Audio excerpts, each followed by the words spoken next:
Okay, so get this. Imagine if computers could use 3 digits instead of just 1 and 0. You mean like beyond binary? Exactly. That's what we're getting into today.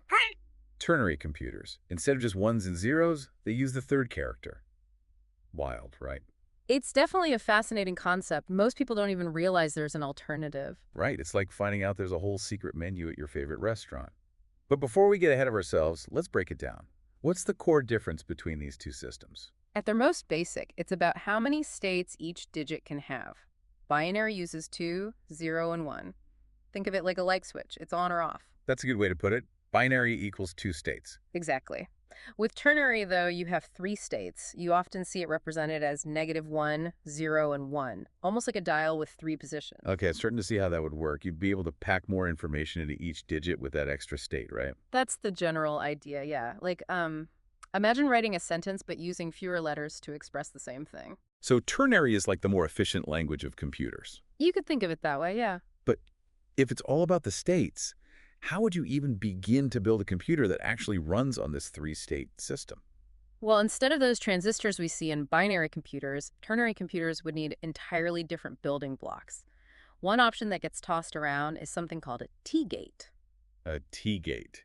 So is that kind of like a transistor, but with, an extra setting? In a way, you could say that. A T-gate would be like a three-way switch, so the current could flow in 3 different ways. And those ways correspond to, as we were saying before, -1, 0, and 1. So instead of just flipping between a 0 and a 1, the circuits would cycle through all three. Man, that's got to make designing those circuits incredibly complex. Oh, it definitely adds another level of difficulty. It's actually a major reason why we don't see ternary computers everywhere already, even though they have some big potential advantages over binary. Hold on, advantages. If it's such a pain to actually build, why even bother? What makes it better? Well, think back to what we were saying about information density. That extra state in ternary means you can fit more information into each digit, and that can make a big difference. So like more efficient data storage, basically. Hmm. But I'm still trying to wrap my head around what that actually looks like in the real world. What kind of practical benefit would that have? Think about it this way. Imagine your phone could hold double the data with the same size battery, or running those complex calculations in scientific research could be twice as fast. That's the kind of potential we're talking about here. Okay, now that's something I think everyone can get behind. Who wouldn't want a faster phone that lasts longer? But it sounds like we're still talking hypotheticals, right?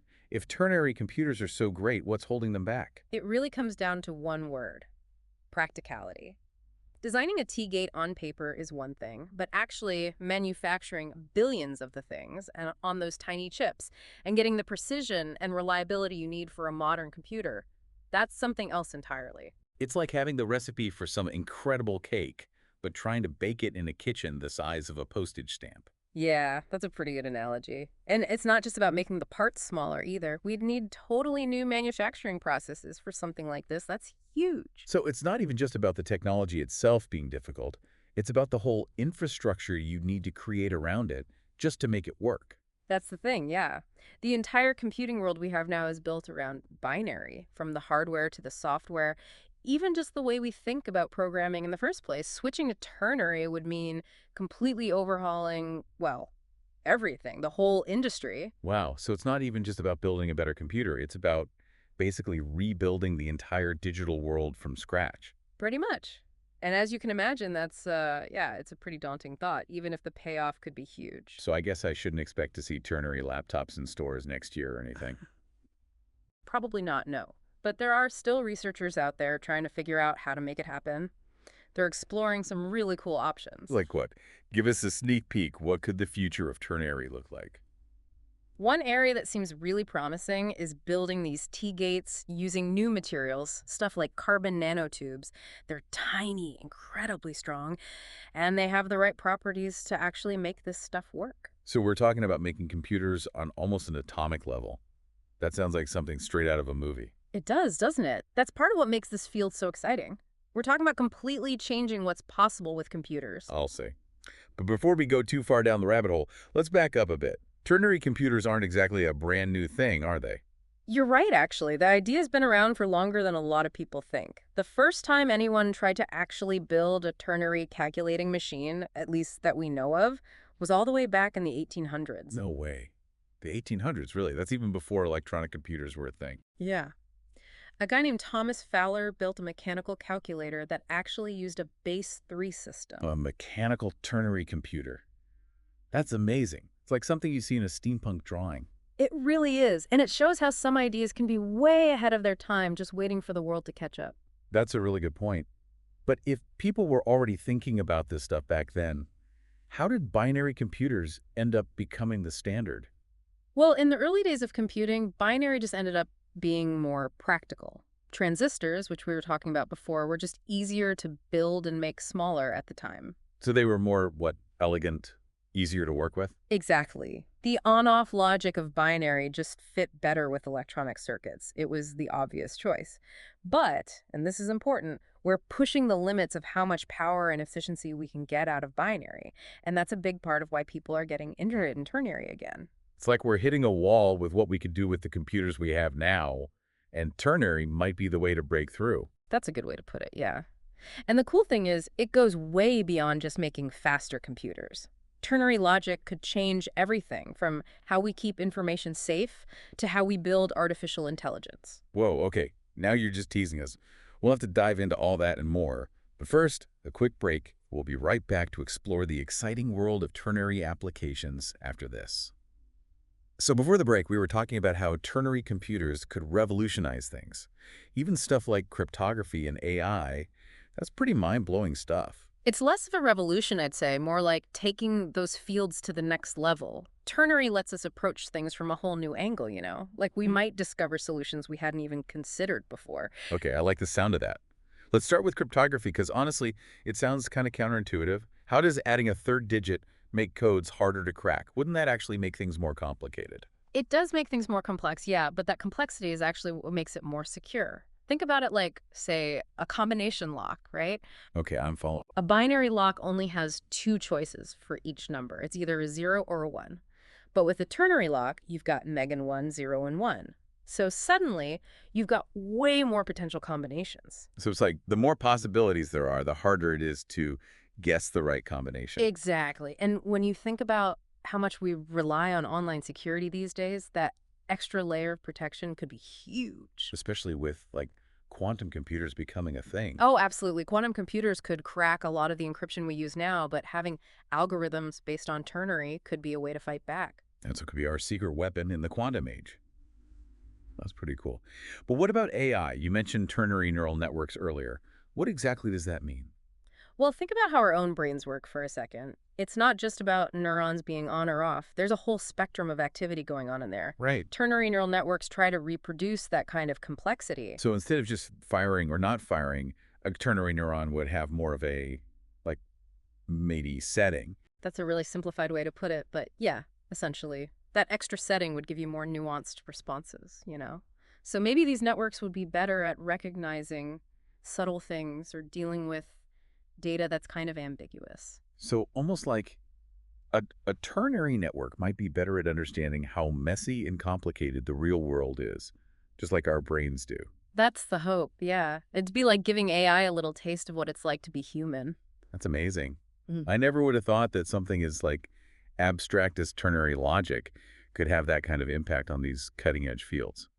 But let's be real for a sec. Are we ever going to see ternary laptops? Or is this always going to be like a niche technology? It's a big question, and researchers are trying to figure that out.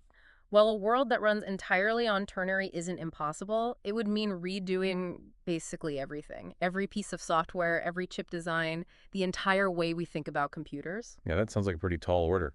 It would be a massive undertaking, no doubt. It's probably more likely that we'll start seeing ternary pop up in specific areas first. You know, places where it has a claim advantage, like maybe dedicated ternary processors that work alongside the binary ones we have now, handling specific tasks like encryption or data analysis. Oh, so kind of a tag team effort.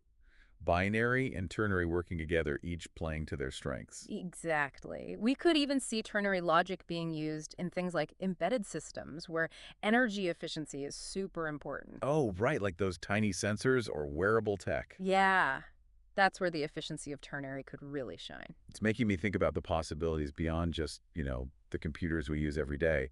I can't wait to see what kind of cool stuff comes out of all this research. Me neither. The possibilities really are pretty much endless. We might not all be coding in Ternary anytime soon, but hey, you never know. Okay, but we've talked a lot about how great it could be. Before we go too far, let's address the elephant in the room. What are the big roadblocks here?